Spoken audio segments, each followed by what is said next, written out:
I didn't walk in on my now ex-wife in the act of cheating, but I was convinced it was happening. I used some software that captures keystrokes on her computer to get her password for an email account she didn't think I knew about. When she went to the store one day, I logged into her email account and read the messages she'd been exchanging with the guy. I did this for months. Months went by, and I was completely oblivious to the situation until about the last 2 weeks. Everything started spinning, both figuratively and literally. I was overwhelmed with anger while, at the same time, desperately trying to deny that this was actually happening. It's that sinking, helpless feeling when you're trying to hold on to the idea that this can't be real. But reality keeps slapping you with the truth, saying, "Oh, it's real, and it's going to get a lot more painful than this." Thank goodness for my sister. I called her, even though she lives 2 time zones away, and she helped me regain my composure. She was incredibly sympathetic, but she also provided the rational voice I desperately needed because I had lost all sense of rationality. I had genuinely considered doing something terrible when my ex-wife got home. I was done. I've never even thrown a punch in anger. Don't own a tool, am not a bad person, but I had snapped, and things were on the verge of turning ugly. However, it didn't come to that. When my ex-wife returned from the store, I met her in the garage and stopped her from getting out of the car. I told her I would bring the groceries inside, but she had to leave immediately. She was very confused, so I said, "I know everything. Everything. You need to go and you need to leave right now." She simply denied. She told me I was crazy, and so on. I managed to channel my sister and stayed overwhelmingly calm while also being quite stern. I made it clear that lying to me wouldn't help her. She needed to understand that she had been caught. She needed to get away from me as quickly as possible, and she should stay away until I decide it's okay for her to come back. Things took a turn for the worse before they started improving. I was a wreck for quite some time. In the following weeks, I actually tried to forgive her. I allowed her to move back in, persuaded her that we needed counseling, and even experienced a hospital stay after collapsing at work due to a combination of stress and lack of sleep. This incident frightened her and made the situation very real. She requested my forgiveness, although she never said she was sorry, and claimed she was ending things with the other guy, committing to saving our marriage. A week later, that suspicious feeling crept back in. She was in the shower, and I still had the keylogging software on her computer. She had no clue how I'd discovered her, but she had changed the password to that email account.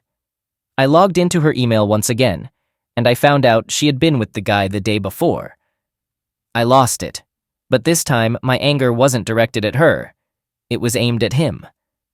I had his home address from an earlier email where he gave her directions to his house for a rendezvous after work. I punched his address into my phone and drove to his house. By some stroke of luck, he wasn't home. I wasn't armed and had no clear plan, just an intention to confront him physically until either he was incapacitated or the police intervened. But he wasn't there. His mother was, as this 41-year-old guy, I was 33 and my ex-wife was 29, still lived with his parents. His mom appeared to be a sweet elderly lady, so when he wasn't there, she asked if she could pass on a message. I replied, "Sure, tell him Dave stopped by. I'm sure he'll be pleased to hear that." I then drove to a friend's house nearby, and he contacted several other friends to gather there with me because I was obviously in a pretty messed up state.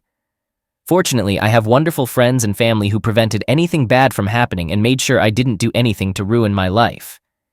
Meanwhile, my ex-wife was frantically calling my phone, attempting to locate me. I suppose she eventually pieced together that I had figured everything out, probably because I hadn't even bothered to log out of her email on her computer. She and I continued to have closeness, probably even more frequently than before, for a few months, even after we had initiated divorce proceedings and she had moved out. That was probably the most messed up aspect of it all.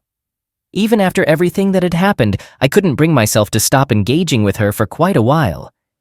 It felt surreal to engage in casual encounters with a woman I was technically still married to, even though we were no longer living together.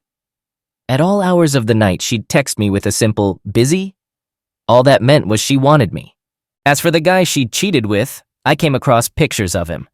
He was one of the most physically unimpressive individuals I've ever seen. Old, overweight, bald, and just looked like a spineless loser. But apparently he adored her, and that's what she wanted. My guess is he was utterly inadequate in bed but satisfied her emotional needs, so she was finding emotional fulfillment with him while seeking physical gratification from me. This messed with my head even more. Most guys, myself included, might leap at the chance to have closeness. But when it's someone you loved who betrayed you like that, it's emotionally devastating. Eventually, I came to realize this and decided to cut her out of my life. The last words I ever spoke to her were on the day of our divorce, in the courtroom, so it's on the record. Lose my number. I never want to hear from you again. I kept the house, and I kept the dog. So in a way, I came out ahead. About 6 or 7 months later, she texted me around 9 p.m. on a Friday. Her message simply said, "How are you these days?" I chose not to respond. I sat there contemplating how long it must have taken her to muster the courage to do that. She probably had the urge to text me for days at that point, and finally worked up the courage to send that message. I hope the anticipation of a response tormented her, but she didn't receive the satisfaction of one. All of this transpired between September 2017 and August 2018, which now feels like a distant past life. Since then, I've spent a significant amount of time on my own, focusing on self-discovery. I've made substantial positive changes in my life, learning how to take care of myself, which in turn has made me better in relationships. Both personally and professionally, I've achieved significant milestones. Presently, I'm in a relationship with a woman I wholeheartedly love. We've been together since June 2020, and although we plan to marry at some point, neither of us is rushing into it. In fact, we're going on a cruise together next week. I haven't had any contact with my ex since 2018. I couldn't care less about her. I've completely moved on. However, I must admit that I can't forgive her, and part of me still wishes for unfortunate things to happen to her. She intentionally hurt me as deeply as anyone possibly could have. What makes it worse is that she never offered a single apology, not even once. She continued to lie and deny her actions even after I confronted her with quotes from her own emails. She lied to our friends and my family, claiming that I had fabricated everything about another guy. Most of the time, I took the high road, despite having every email as evidence of her betrayal. I thought about revealing these emails to others, but never actually did it. On a few occasions, I even threatened to send printed copies of her explicit conversations to her religious grandmother, but ultimately refrained. There are times when I wish I had gone through with it. I'm not entirely sure, but the fact that I still wish ill upon her might indicate that I haven't completely moved on. I'm past her, but not past the hurt she caused. It's frustrating that she never faced any consequences for her actions. At the very least, I never had the satisfaction of seeing her suffer, while she had full control over my suffering. I'm aware she's married now, to the guy she cheated on me with, and they still live with his parents in a smaller, less impressive house compared to where I live with my dog and wonderful girlfriend. I also know she's been switching jobs frequently for the past 4 years.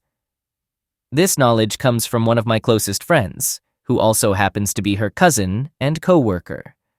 Occasionally, he inadvertently reveals some information about her when discussing his family. They don't see her much anymore because they've come to realize what a terrible person she truly is. However, there are times when I'm driving home from work after a rough day, and as I pass the exit to her current residence, I secretly hope there's a car accident in the area. I wish it would involve her, or honestly, even more so, him. That would inflict more pain on her. I guess I might be a more vindictive person than I give myself credit for. All right, that was a fun story. Now let's move on to another exciting one. Stay tuned and let's dive in. Story 2. I'm a 28-year-old guy, and I discovered that my 28-year-old wife had an affair with her ex-boss, a 35-year-old married man with kids. We've been married for 5 years and we've been together since high school.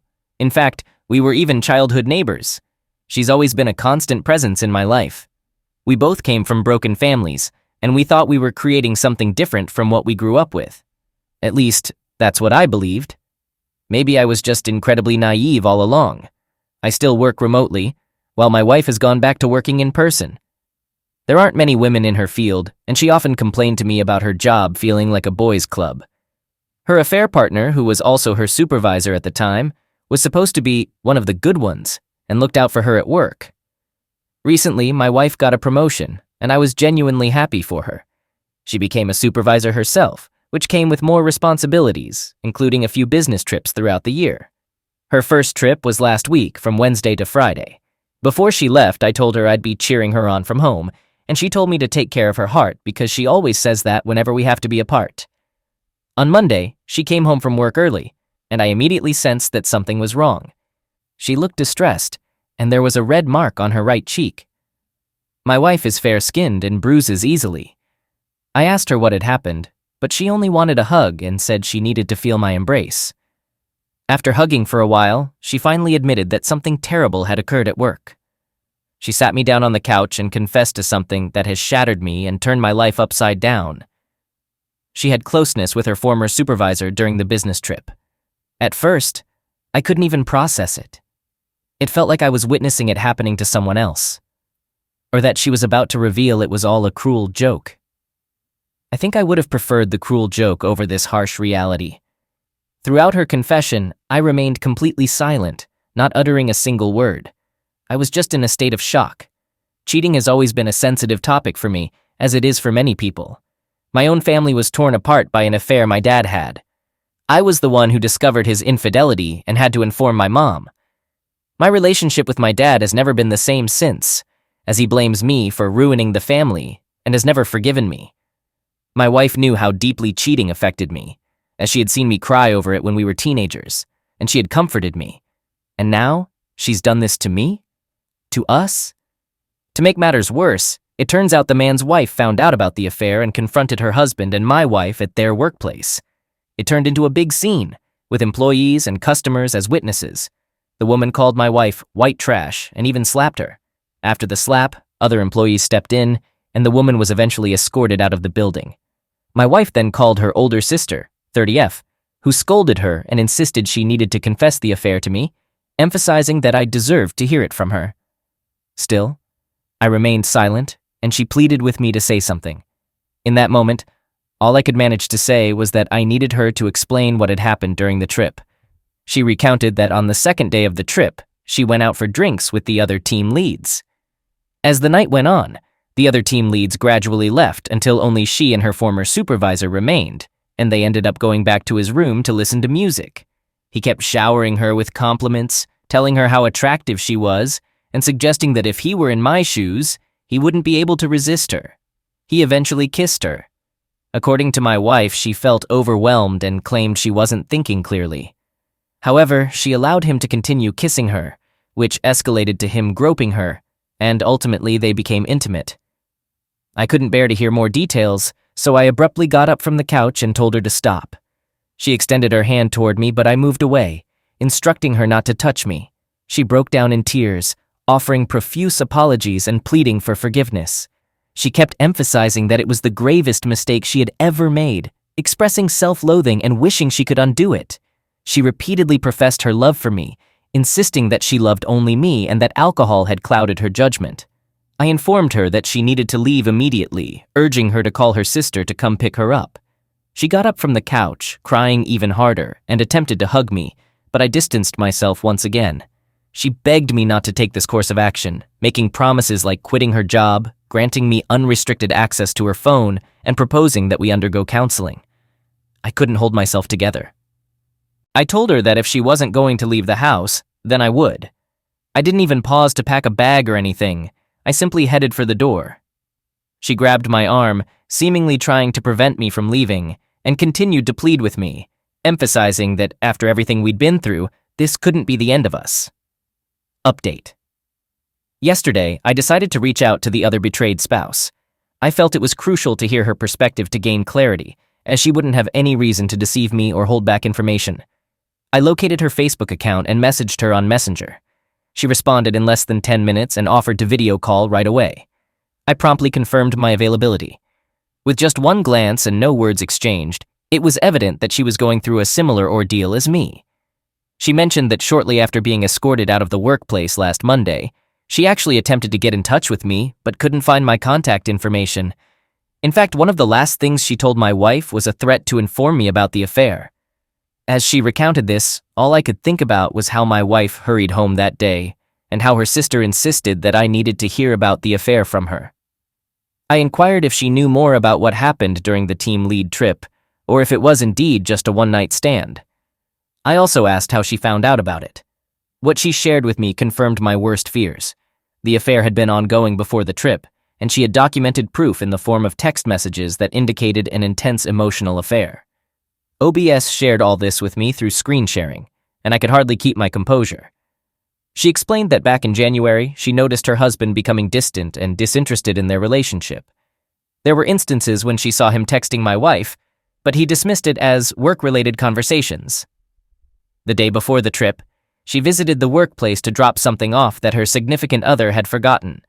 She found my wife in his office, standing closely together, joking and smiling. The atmosphere between them seemed flirtatious. When they noticed her, they quickly separated, and my wife appeared panicked while her husband attempted to act nonchalant. It was at that moment that OBS became certain something was going on between her husband and my wife, but she chose not to confront it, wanting undeniable proof that her husband couldn't deny. After the trip, her significant other became even more distant and dismissive. That night, she waited until he had fallen asleep and then checked his phone. She went to his text conversation with my wife, where everything was laid bare, explicit texts exchanged before the trip.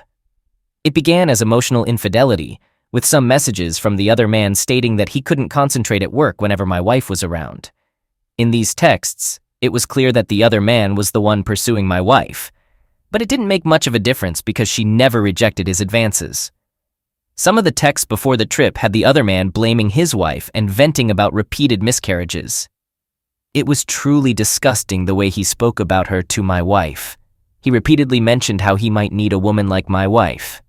There were texts from last Thursday night with the other man inviting my wife to join the team for drinks, and texts he sent her the following morning that strongly indicated they had closeness.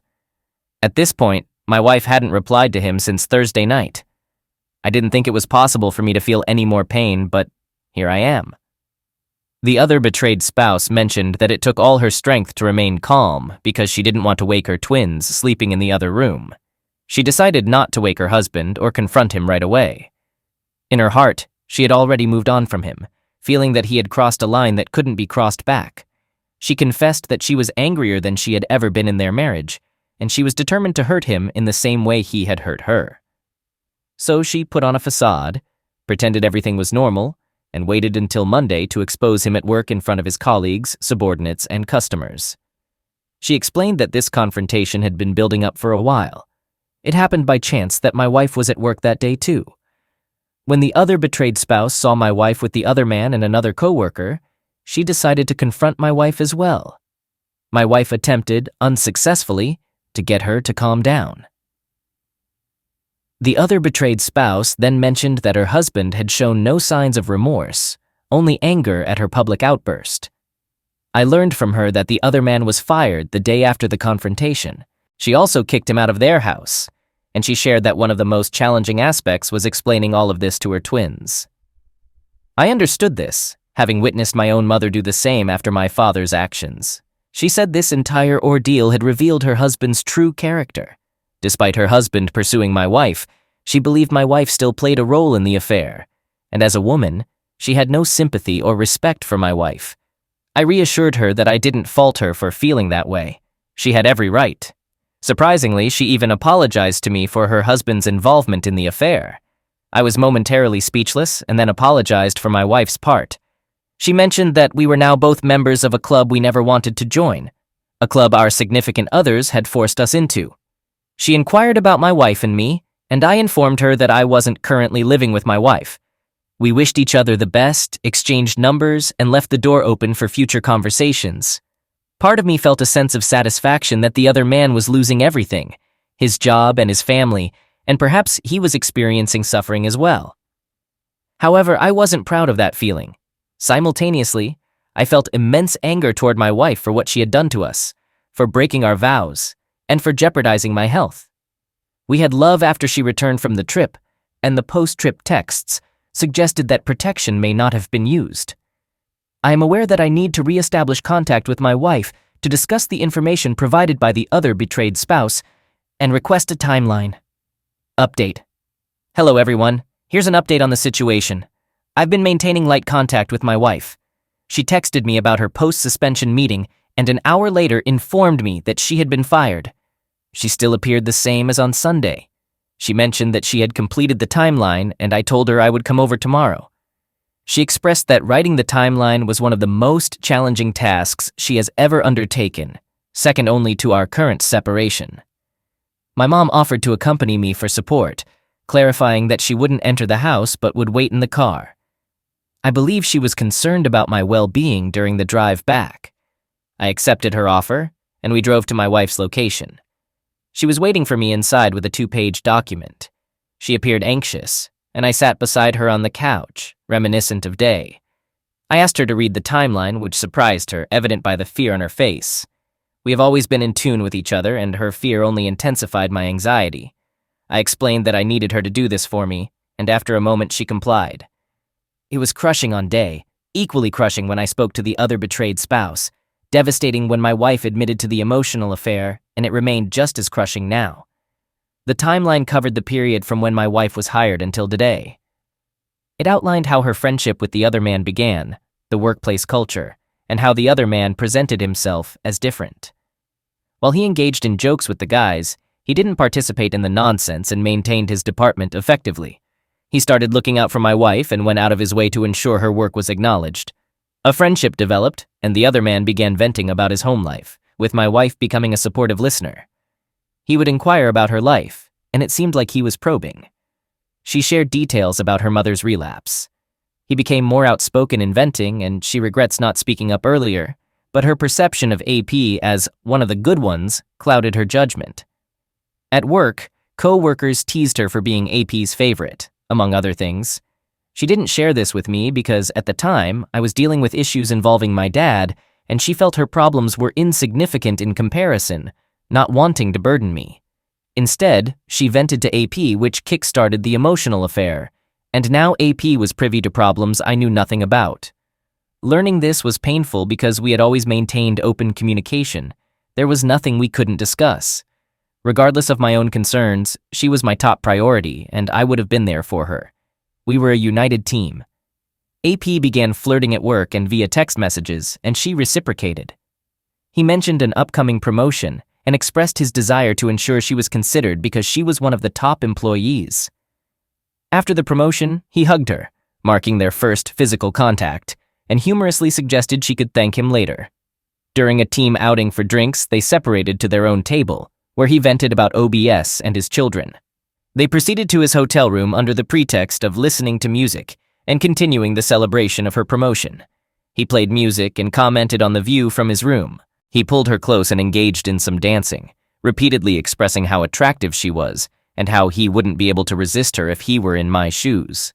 Eventually, he kissed her, causing her to freeze up. Her thoughts shut down, and her emotions were absent. AP began touching her, leading to closeness. She did not have a peak, and AP finished quickly. He remarked, "That was quite the celebration." Subsequently, he fell asleep. She discreetly left the bed and returned to her room. She immediately entered the shower and vigorously scrubbed her body, but she still felt tainted. She didn't sleep that night, spending it in tears as she thought about me. The following morning, there was only one meeting scheduled, but she didn't attend. AP called and expressed disappointment about missing another chance in the morning. She was providing minimal responses, and he inquired if something was wrong. However, she lied, claiming to be hungover. He offered to cover for her at the meeting and suggested the idea of extending their stay by another day. She was terrified of telling me what had occurred because she understood that cheating was an absolute deal-breaker for me. She devised a plan to end the affair by limiting her communication with AP to work-related matters. Upon reuniting with me, she returned home early, burdened by guilt but acting as if nothing was amiss. On Saturday morning, she initiated closeness in an attempt to cleanse herself of her actions, but she only felt worse because she had been with AP without using protection.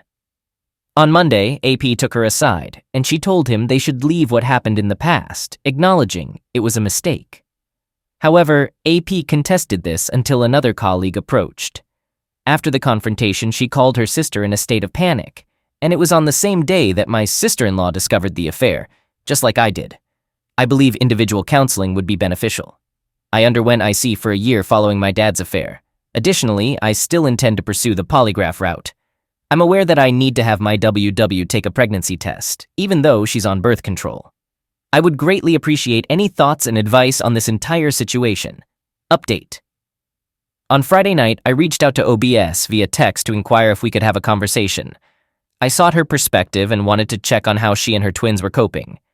She called, mentioning that she had just put her children to bed, and explained how tough it had been on them. She emphasized that it was going to be a contentious divorce. AP was portraying himself as the victim and seemed arrogant. He hadn't offered an apology or taken any responsibility. He was residing in an extended stay accommodation, but she had changed the locks to prevent him from coming and going freely. I inquired about AP's background, specifically regarding any history of cheating or abusing his power. She understood the direction of my questioning. She mentioned suspicions of past infidelity throughout the years, believing that a woman often senses such things but lacks concrete evidence that he couldn't deny. She thinks he became overly confident and careless with my WW. There was one incident 5 years ago at AP's previous job when a coworker reported him to HR for retaliating against her after she rejected his advances, but no consequences followed. She was labeled as a difficult employee who was frequently late and was dismissed as bitter after AP wrote her up. OBS admitted that she ignored the warning signs at that time because she was pregnant. There were no further allegations, and he had a strong reputation. It took me a moment to process this information. I also asked if AP had provided her with a timeline, to which she responded that she didn't care for one because she simply wants a divorce. She inquired about my decision regarding my WW and suggested her attorney's services when I was ready, or for a consultation. I accepted the information and expressed my gratitude. We briefly discussed life after day before ending the call. My anger towards AP intensified. I do believe he targeted my WW, but she still engaged in an emotional affair that grew, leaving me feeling deeply hurt, lost, and betrayed. Update. The next morning, I woke up with a sense of clarity. I knew what I had to do. I called the attorney OBS had recommended and set up a consultation. The attorney was understanding and professional, and he assured me that he would guide me through the process. As the day wore on, my anger grew. I decided to take action. I called the attorney and asked him to prepare the divorce papers. When they were ready, I felt a surge of emotions. Anger, sadness, betrayal, all mixed together. I gathered all of my wife's belongings and stuffed them into trash bags. I placed them outside the house and sent her a text. If you want your things, come get them now, or they'll be thrown away. Within an hour, she was at the door. Her face was pale and her eyes were red from crying. I handed her the divorce papers without saying a word. She looked at them, her hands shaking, and then back at me. "Is this what you really want?" she whispered. I took a deep breath, trying to control the anger that was bubbling up inside me. "After everything you've done, after everything we've been through, you have the audacity to ask me that?" She broke down, falling to her knees and begging for another chance. She said she had no job, her savings were low, and she had nowhere to go. She even tried to shift the blame onto her affair partner, saying he had pressured her into the affair, but I had heard enough. I said, "You need to take responsibility for your actions. Blaming someone else for your choices is cowardly," and closed the door behind her. The divorce proceedings were quick. My attorney had prepared everything meticulously, and within a few months, it was all over. I moved out of our shared home and started a new life. OBS and I continued to see each other, and our relationship grew stronger with each passing day. We both had our scars, but we were healing together.